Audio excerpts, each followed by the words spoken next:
have a little magic thing that I do with my grandchildren all the time. And man, do they love doing that.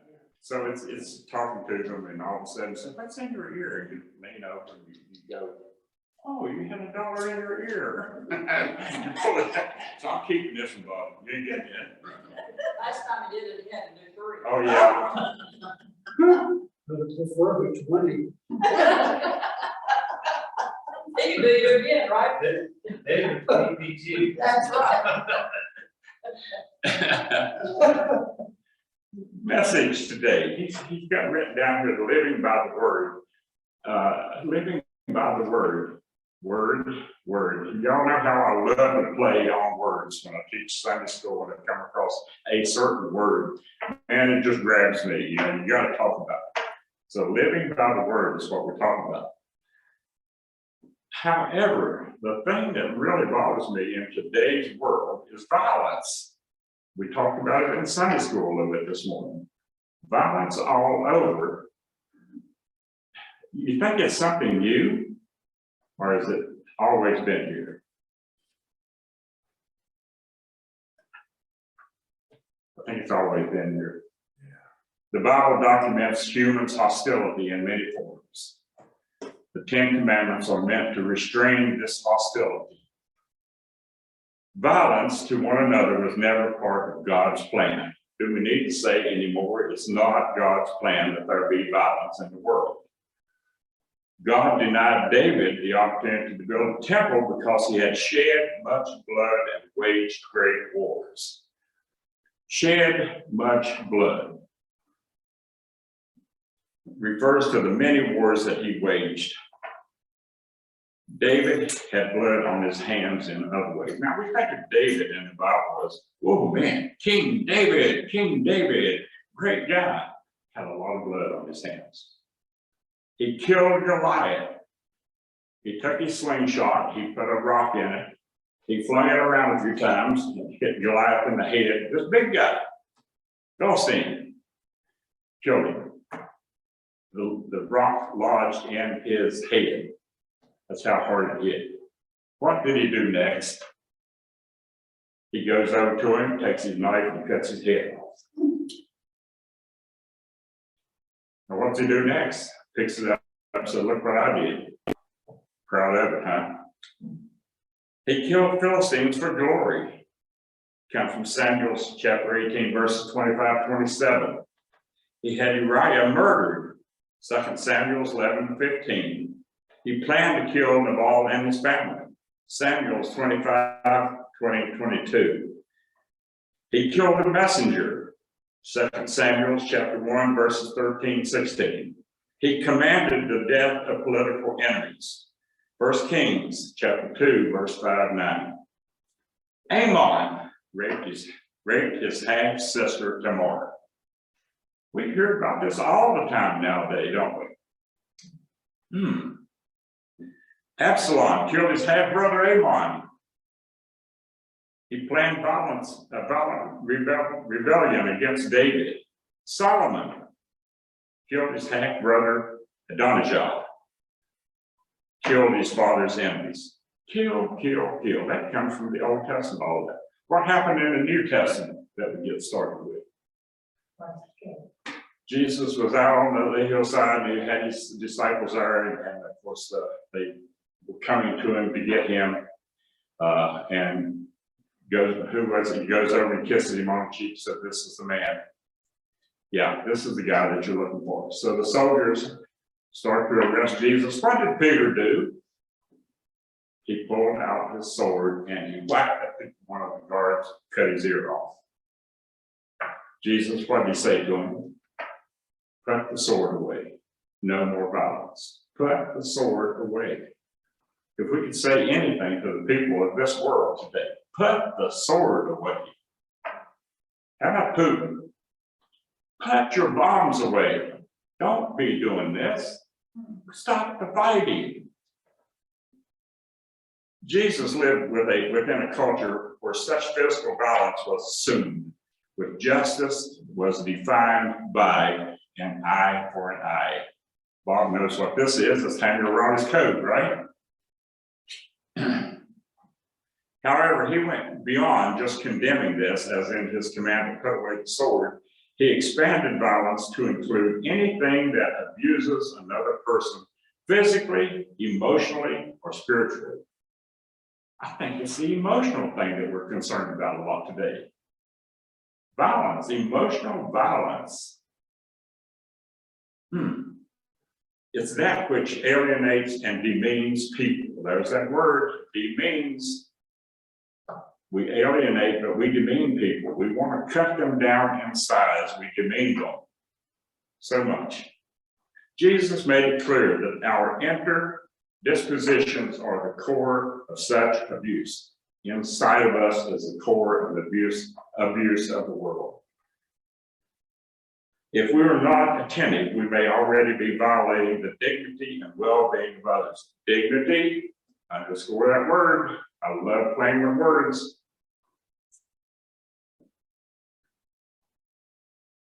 I had one written down here, but I forgot what it was.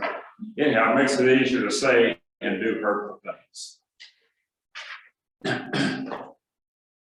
Consequently, violence isn't just the act of physically hurting people, but everyone who is angry with his brother or sister will be in danger of judgment. My brother's passed now. Jimmy, he's 18 months older than me, and my sister's passed now. Never had any problem with my sister, never fought with her, argued with her, but I sure did with my brother. I mean, I'd come in and he'd have my shirt on. I don't want you wearing my shirt, take it off. So anyhow, he'd say, I'm not taking it off. Yes, you are. And then I'd throw something at him. And then he'd throw something at me, and then mother would come in and get in the middle of it. Angry with my brother, my goodness, or sister. What about sexual abuse today? Sexual abuse isn't just committing adultery, but looking lustfully at other people as well. Oh boy, I just told you before the service, before I started speaking here, that we took the TV out of our house, the cable. It's so bad that you can't hardly watch it. You can't go to a movie nowadays at the theaters and see where they're not undressing. That's terrible.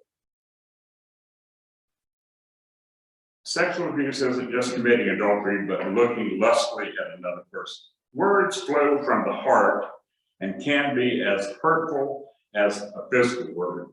Words flow from the heart. If they say to the brother or sister, you idiot, that's pretty hurtful, isn't it? To call somebody an idiot. Happens all the time. They will be in danger of being condemned by the governing council. We just talked about the governing council in Sunday school this morning. If they say, you fool, they will be in danger of fiery hell. Jesus condemned arrogance. Word, another word, arrogance. Just how many people are arrogant today in this world? A lot. How about self-righteousness? Another word. Oh, I am always right. I am never wrong.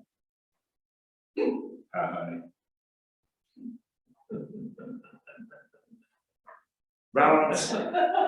Thank you. Balance that comes from the enforcement of religious laws. Balance that comes from the enforcement of religious laws. We just had that in Sunday school this morning. That's violent. Jesus asked the lawyer, does the law allow healing on the Sabbath or not? I'm glad it does. I'm really happy that there's a Correllian Giles. I'm really happy that there's a Correllian Rono. I'm really happy that there's Lewis Gale. I'm really happy that there's doctors we can go to 7 days a week. Jesus took hold of the sick man, he cured him, and then he let him go. Another type of abuse of others is coming from a misalignment of the heart. Misalignment of the heart. And that is neglect. Have you ever neglected to do something? Have you ever neglected to say, I love you to someone and wish you had done it later? Matthew condemns those who ignore the needs of others. Just the needs of others is what we have to think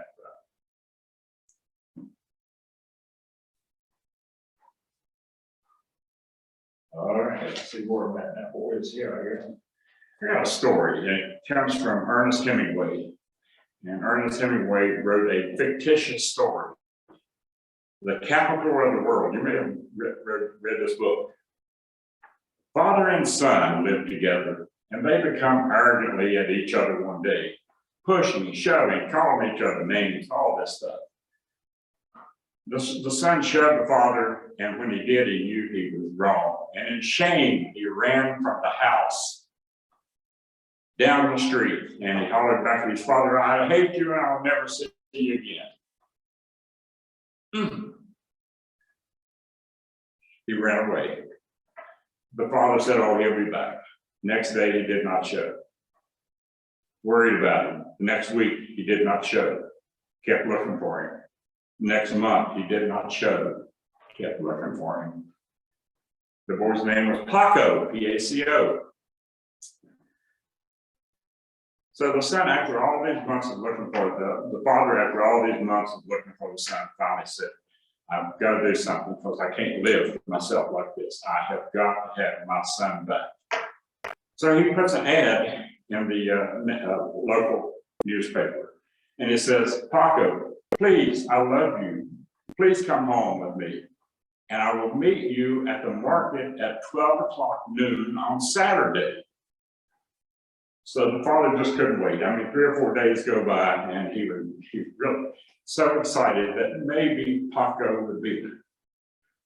He goes to the market, pops around the corner. There was 800 Pacos there.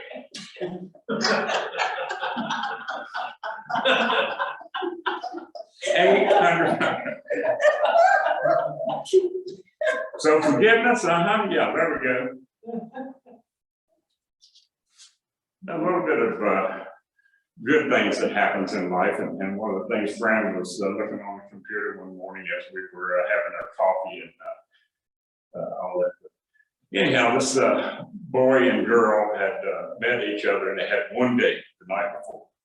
The boy gets up that morning and he says, man, I'm really happy with her. So I've got to do something. So he goes to the flower shop and he buys her one sunflower. Hey, Vicki, how about that? Buys her one sunflower. He's going to take it to her on the way to work. So he gets almost to the house and he said, man, this is pushing just a little bit too far. So he goes into Starbucks, I guess, or wherever, and has a cup of coffee, and he's sitting in Starbucks, drinking the coffee, and he looks at the table across the way, and there's this young lady sitting there with tears coming down and just bawling and crying. And he thought, whoa, I've got a use for this sunflower. I'm not just going to throw it away. I'm going to give it to her. What happened next has changed the life of many. I don't even have words for it yet. While I was sitting and drinking my coffee, Joe at the coffee shop, which I typically take Joe, and I saw a woman reading with tears quietly, quickly sliding down her face. It was a magnet to the sunflower that was being drawn to her, because I knew in that moment she was who I was going to give that sunflower to. When I got to her table, I said, hey, pardon me, I have this sunflower that I was hoping to give to someone real special this morning, but I changed my mind just at the last minute. But I can feel that you're a special person, so I want you to have it.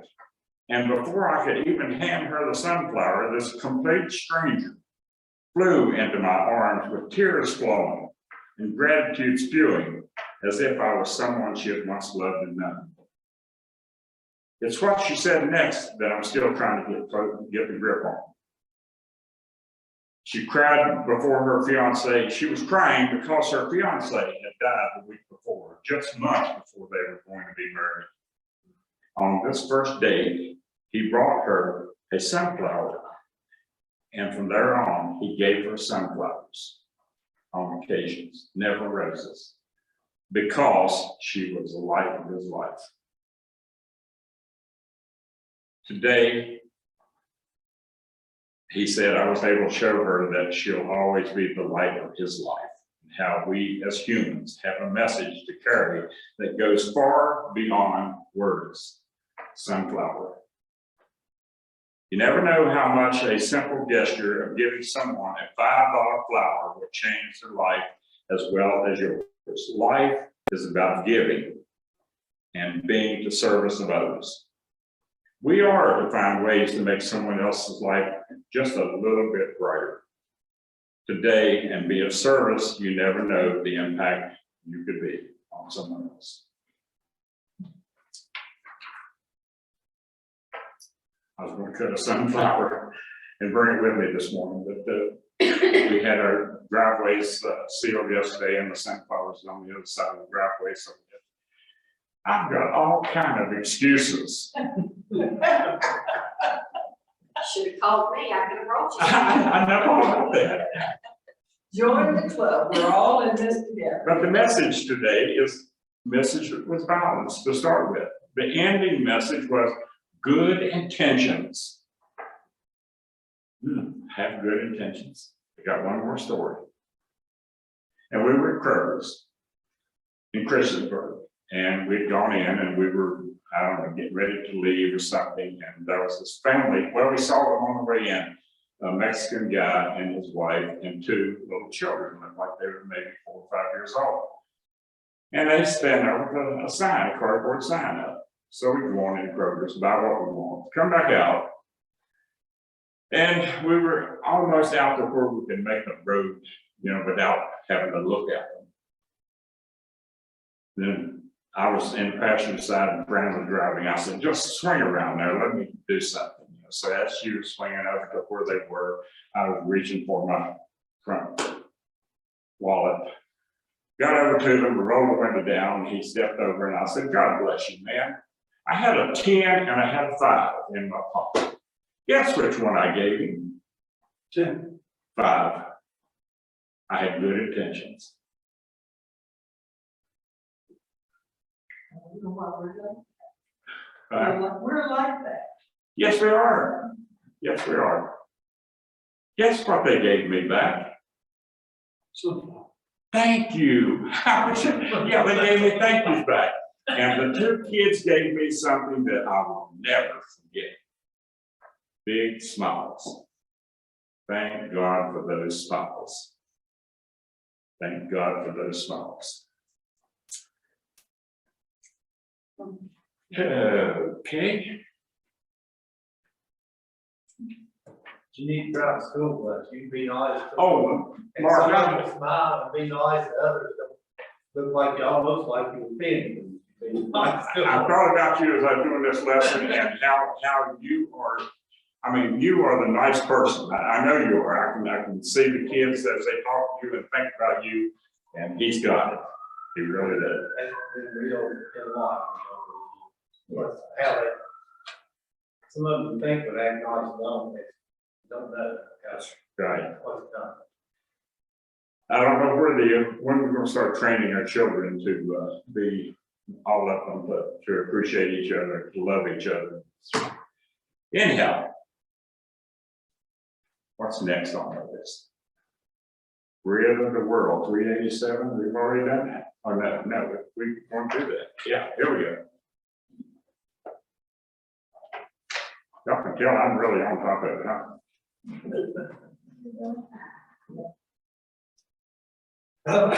Communion hymn.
We'll do that together, please, in unison.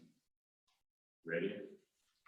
Merciful God, who confess that we have sinned against thee in thought, words, or deed, of what we have done and by what we have left undone. We have not loved thee with our whole heart. We have not loved our neighbors as ourselves. We are truly sorry, and we humbly repent. For the sake of thy Son, Jesus Christ, have mercy on us and forgive us, that we may delight in thy will and walk in our ways, to the glory of thy name. Amen. Vicki, you want to help with the communion today, please?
You can imagine Jesus was sitting at the table with the 12, and he was trying to get a point across to them. The time was getting pretty short. And he picked up the loaf of bread, he looked at it, and I'm sure he was thinking about what was going to happen next. And he picked that bread up, and he broke it. He said, "Thank you for this bread." And then he took the cup and he held it and he looked into it. He said, "This is the cup of the New Testament, my blood given for you. Take it and drink, each of you." And they come forward, please.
David, right man, the body of our Lord, for you.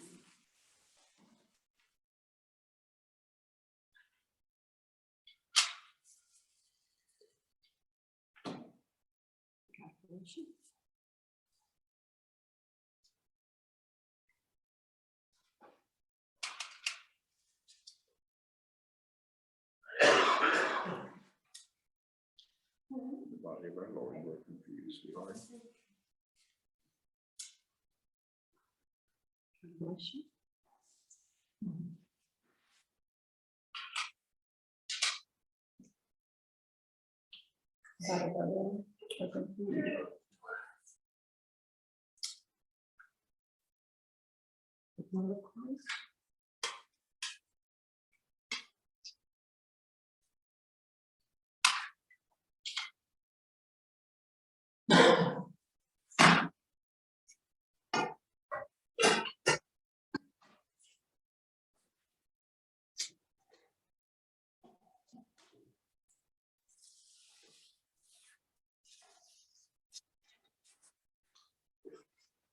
have a meditation song, and then we will, put the candles out, meditation song.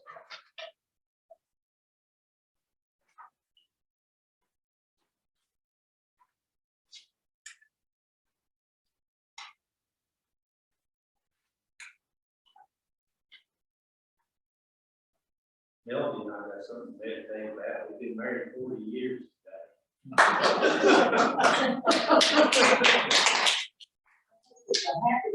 I don't know if y'all heard that or not, but Mark said he had known they'd been married 40 years today, so we gave him a fan. Okay, Fran, song please.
favorite song.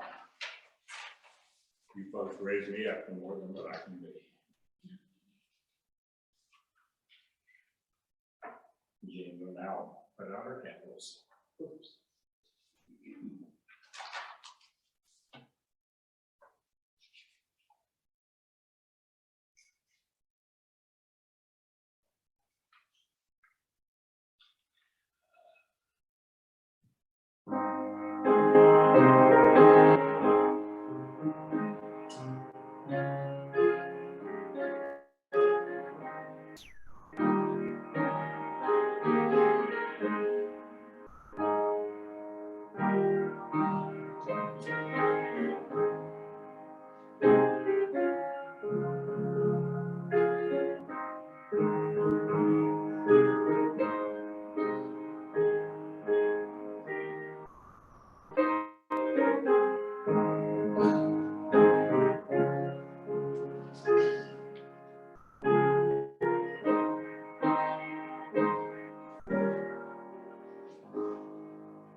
Our benediction.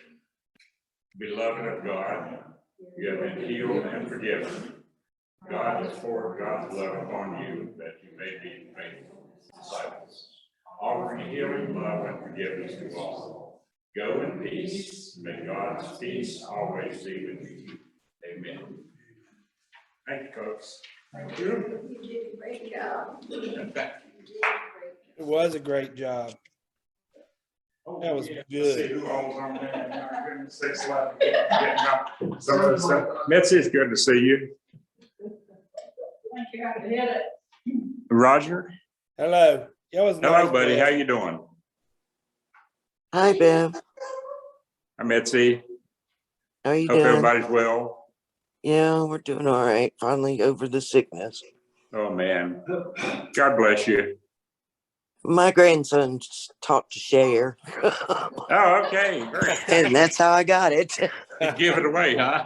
Yeah, he did. So we Uh, suffered together. God love you. We're thinking about you. Thank you. Great Roger. sermon. Oh, thanks. Roger, yes, sir. y'all be Yeah. safe. We are. We're getting ready Okay. to go have lunch, I think, with Lindsay and Taylor. All right. Very good. Yeah. All right. Take care. We'll see you next Sunday. All right. Say hello to everybody. I will. He'll be coming around. All right. Look at that. Look at Hey, everybody. that. Huh? Yeah. Yeah, yeah, and I'm okay. Can you see everybody, Raj? Oh, yeah. It's good. Looking Yeah, great. okay, good. Say, Roger. Just can't see Roger, they said. Hold on. All right. Take care. Good See you job, later. Bev. Thank you. There I go. Yeah. Look at that man. Golly. I got my sunscreen shirt on. I'm ready. Sunscreen shirt. And have you been eating well? No. No, no shrimp. No, I mean, no, no, I've been eating well, but I haven't been eating good. Okay. Don't And tell you've been- Pat. And you've been eating lots of food. Lots of bad food, yes. That's no vacation for you, Roger. I know, man. I tried. Just don't tell Pat. All right. Bye, y'all. Bye. Bye-bye. Thank you for today. That was awesome. You're welcome. You know how to turn it off? Frank's gonna try to turn it off, so here we go. What you do is you put it down on the floor and stomp it. Good job, Bev. Thank you, brother. You will not get your book back. It's going in the collection. Oh, please. Hey, Bob, do you believe in magic? Hey, You believe in magic? of course. I pulled it right out of your ear, man. Well, you'd be surprised. what He you said he pull out wants of his my dollar ears. back. Yeah, give him his dollar back. I'm not gonna give it back. I'm gonna give it to you.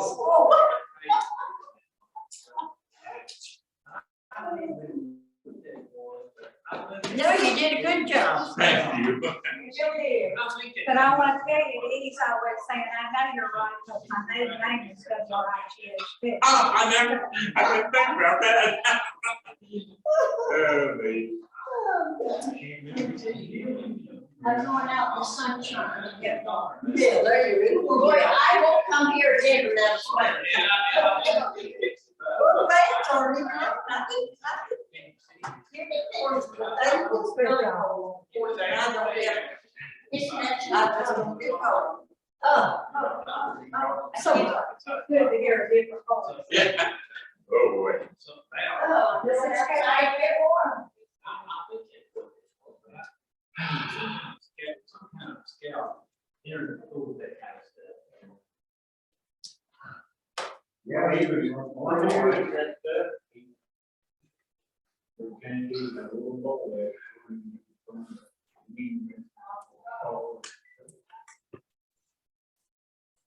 Yeah. Well, it wasn't too bad a timing, was it? That's like the conclusions. You're right. Yeah, that's who I was thinking of when you said that. That's what they did too, Aaron, I think.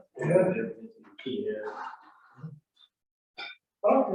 I can't think much else. He wouldn't have been in any. He wouldn't have been in anything else about that international stuff. Other than something like that, they would have much, probably had much very far.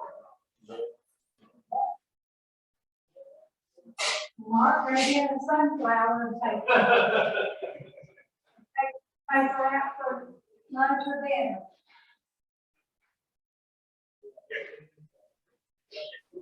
You guys didn't get it off.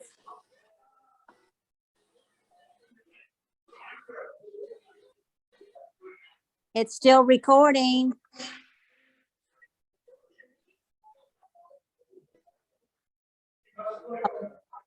Y'all are still recording.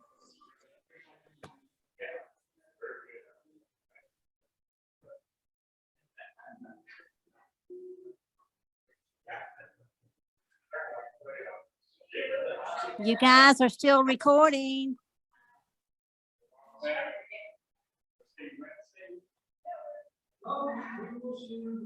You all are still recording.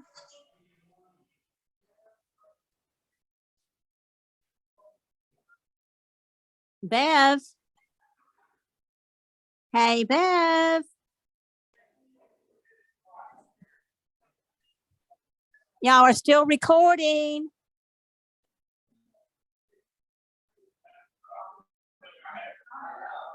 You guys are still recording. Hello. Hello. Hello. Hello. You guys are still recording.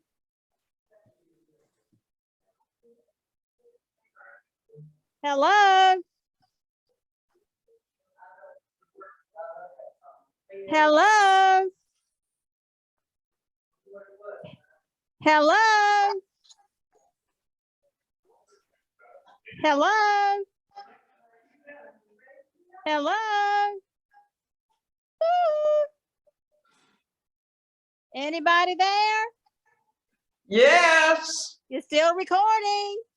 it's still recording. Well, we don't know how to. I turned it off. No, it's not off. I can hear you guys. Well, happy anniversary, by the way. Oh yeah, I hurt my back. That's why I didn't come. That's not good. Yeah, I had to clean the aquatic center yesterday, and Well, it this just is how you turn it on and off, so why in the volume off?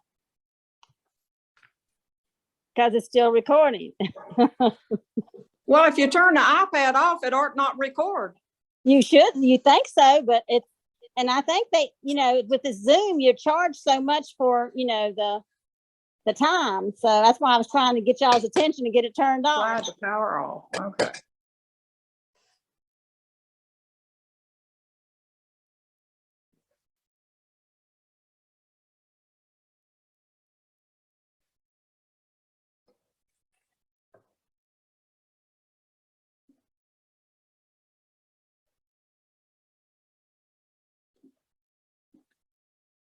Still says recording.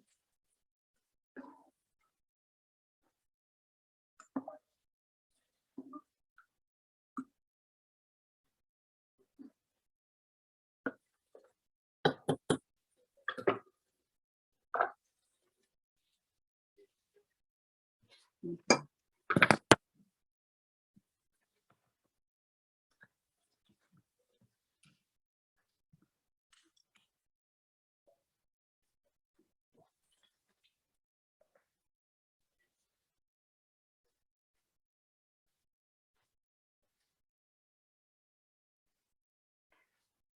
think it's still on.